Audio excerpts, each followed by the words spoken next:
naman tayo ng Milo. Kahit mainit ang panahon.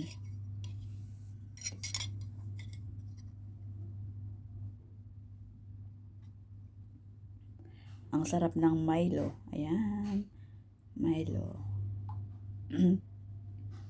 Maano yung busis ko. Medyo pagaw-pagaw siya.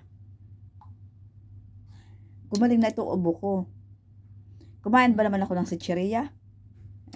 Ay, dinangati na naman. Ay, nanis. Pasaway, magaling ng ubo. Kumain ng chicheria. Ayan. Bumalik si ubo. Pero ngayon okay na. Uminom na ako ng gamot. Medyo nabawas-bawas.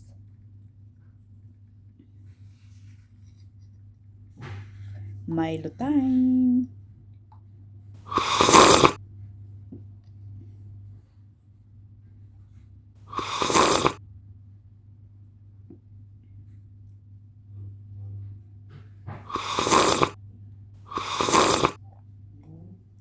Bukas magkalit na kayo kay Samer. Kung halimbawa ano.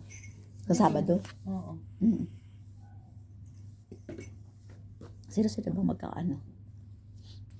Hmm? Sino-sino magkakasama? Kayo ka tayo.